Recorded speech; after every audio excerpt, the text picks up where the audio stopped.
Modest Buzelis posts a cryptic message in regards to Josh Giddey, his potential re-signing with the Chicago Bulls. We're going to talk a little bit about that. Plus, we're going to talk about the Chicago Bulls NBA Cup schedule. And lastly, would too early success in this new direction, in this new process that the Bulls are on, actually cause AK and Acme to go back to their prior bad behaviors? We're going to talk about all that and more right after this.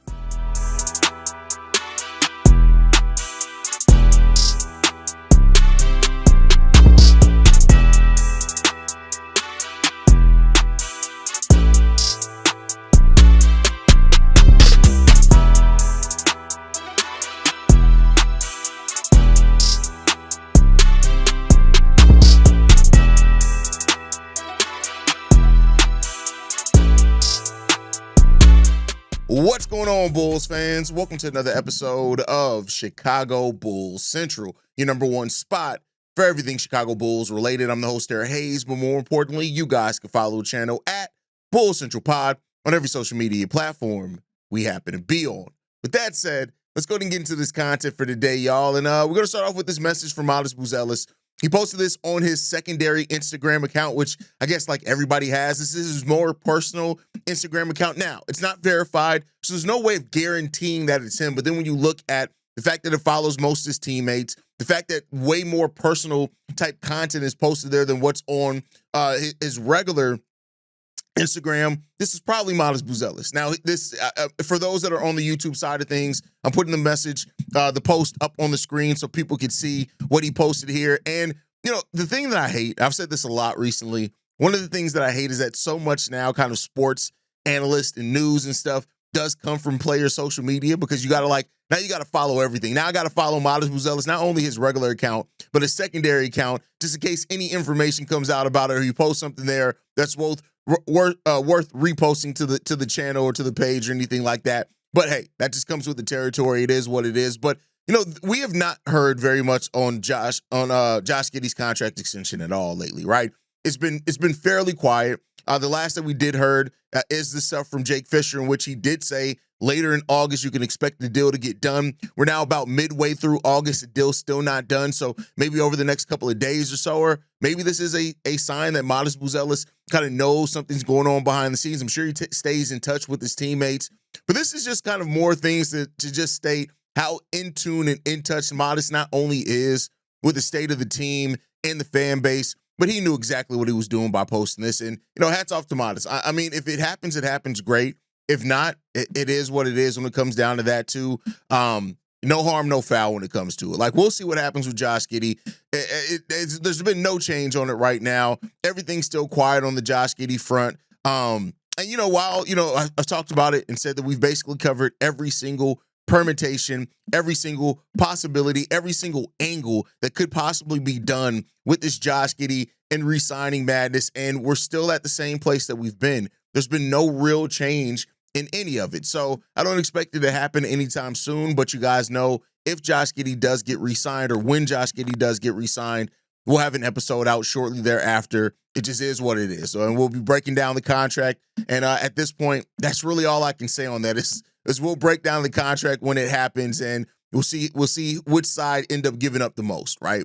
All right, but moving on from that, the Chicago Bulls did release their NBA Cup schedule, the group schedule dates for that, and it's fairly decent. We already knew the opponents. The schedule itself is decent enough. The full schedule for the NBA is being released today, later on today, I think. So we'll probably have a live stream at the end of the day once that's announced to just go over the schedule, the takeaways from the Chicago Bulls schedule, how difficult it is, the back-to-backs, things like that. We'll cover all that as we do every single year. But for what it's worth, the NBA Cup schedule starts very early into the season. October 31st, Halloween, the Chicago Bulls take on the New York Knicks in Chicago at 7 p.m. Central Time. That's 8 p.m. Eastern Time. November 7th against the Milwaukee Bucks.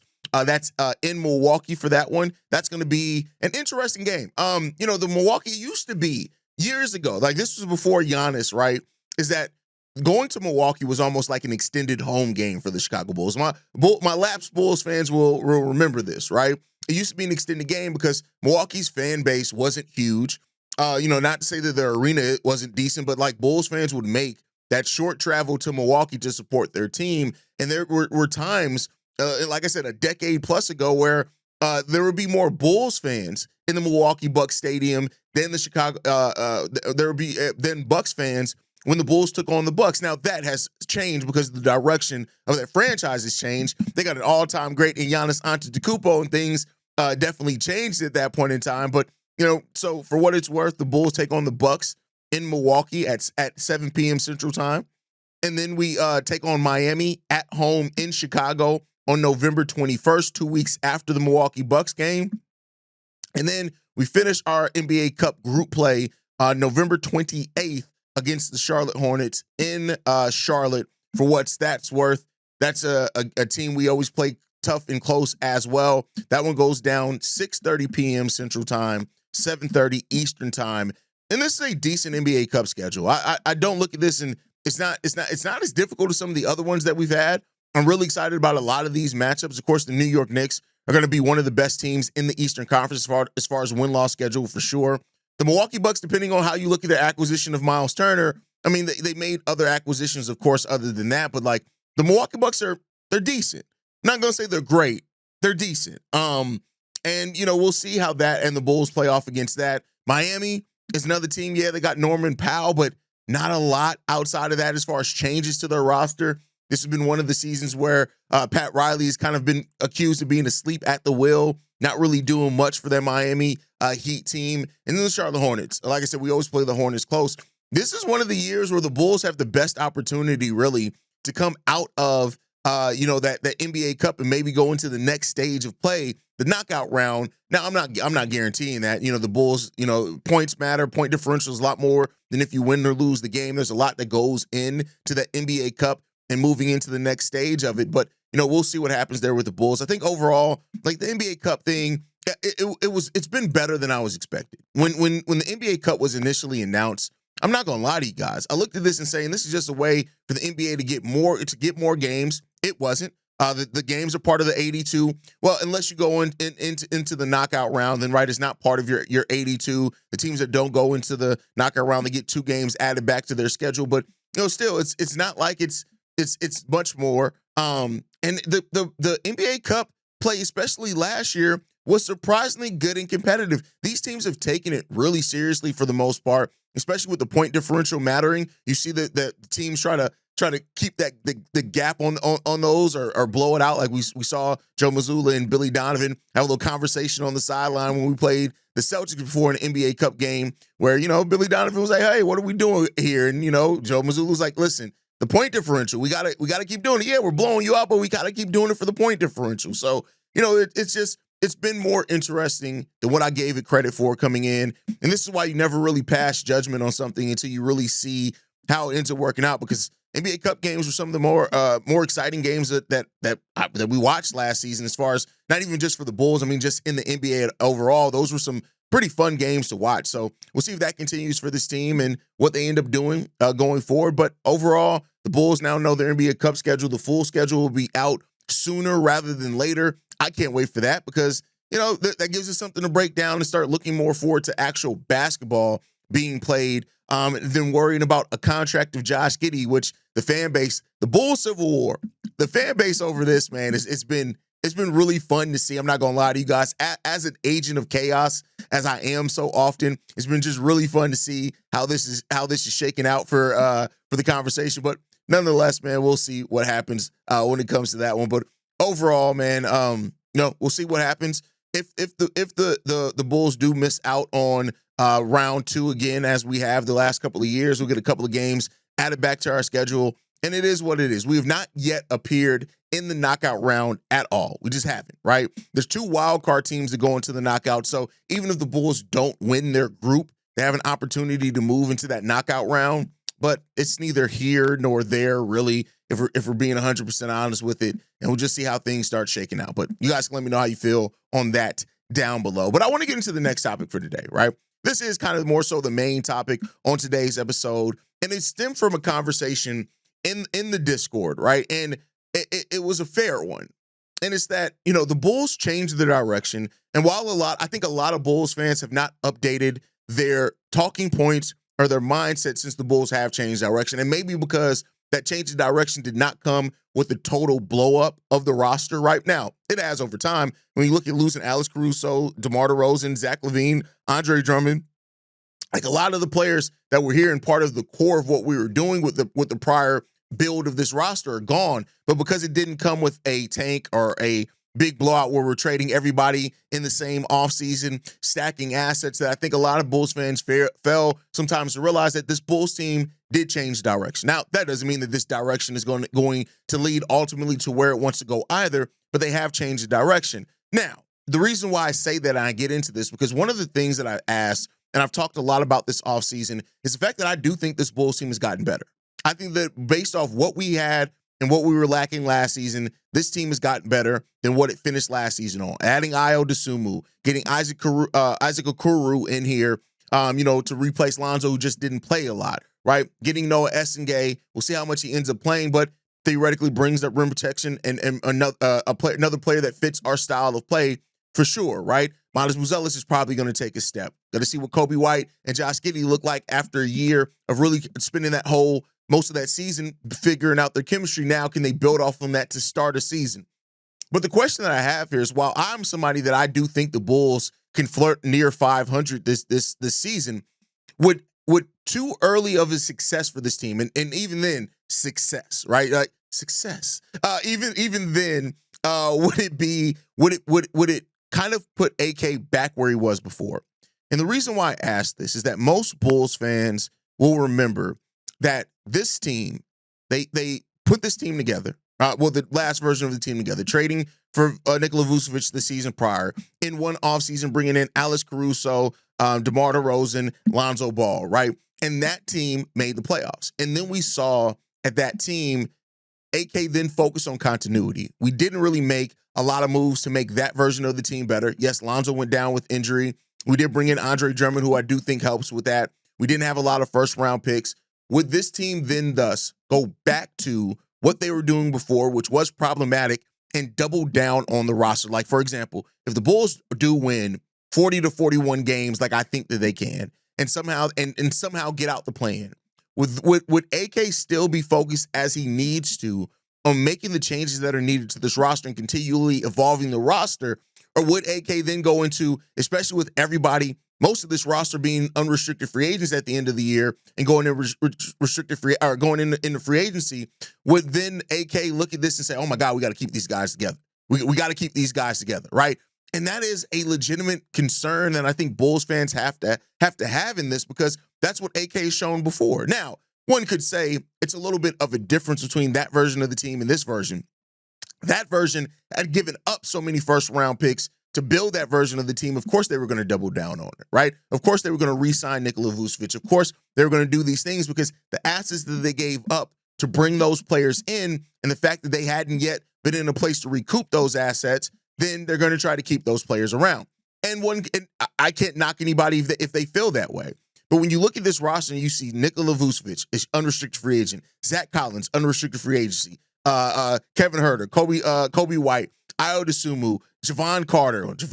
Hey, listen, if y'all want to see me crash out, see the Bull. If the Bulls re-sign Javon Carter, the crash out that you're going to see is going to be of epic proportions. Don't worry about how I've roasted people in live streams. The crash out is going to be legitimate, because that would be stupid. But nonetheless, right?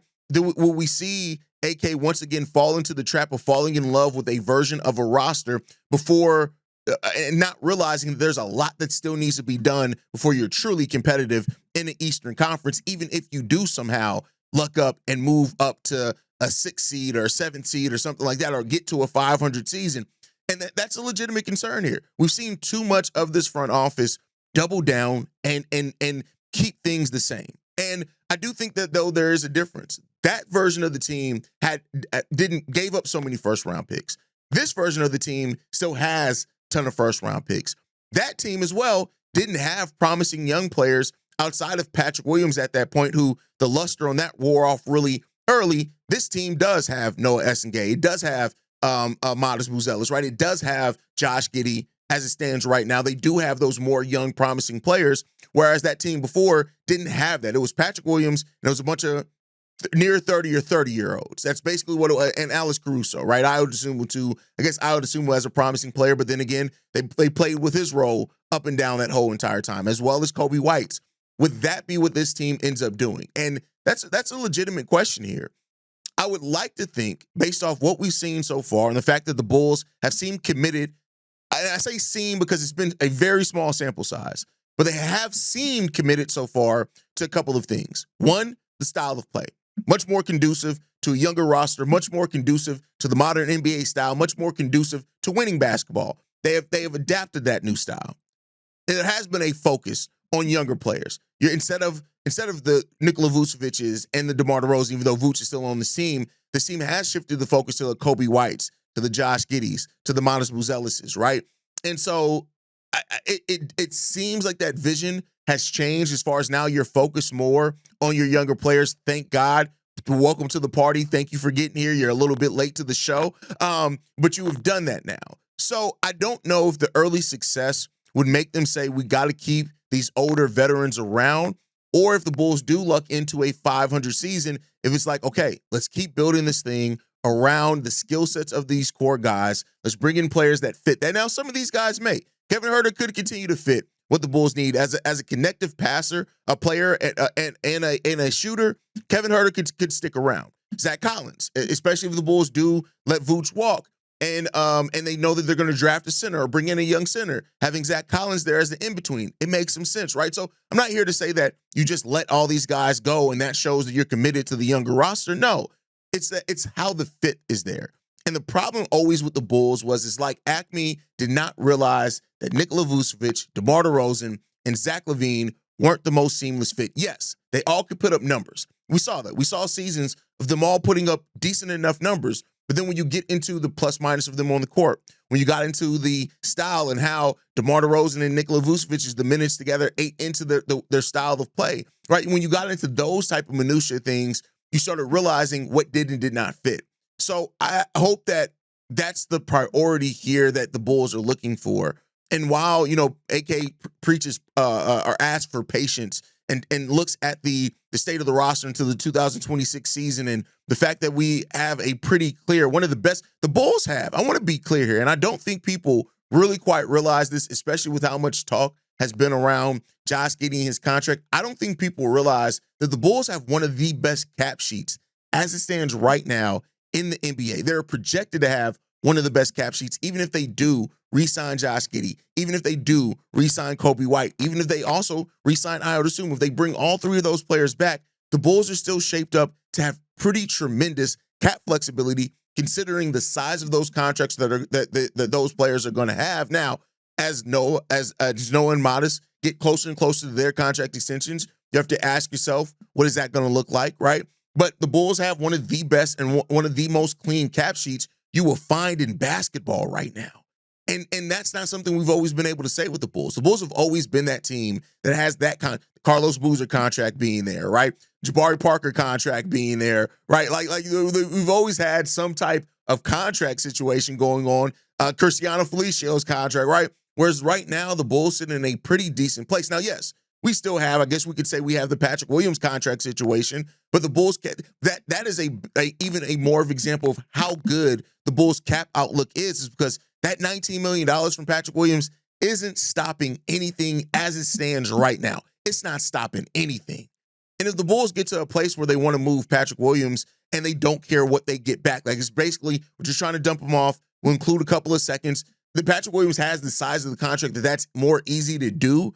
You would have to incentivize as things stand right now, the team that's taking him on, which is why I don't think the Bulls should be looking to move Patrick Williams really until they absolutely need to. And I don't think it's likely that they move him just because at this point you'd have to give up something to move off from Patrick Williams. So it's a question there. And I think overall, when you're looking at this, when we talk about, things like it was a fun episode I had yesterday in regards to what do Coby, Giddey, and Modest need to do to be all-stars. Very just fun topic, meathead topic to talk about our team. That's really what that was. Had fun doing that. We talk about the things like could the Bulls, punch above their weight, those type of things. But overall, like the front office, and we talk about them potentially learning the right lesson at the wrong time with Josh Giddey. They're using it on the wrong player in Josh Giddey, right?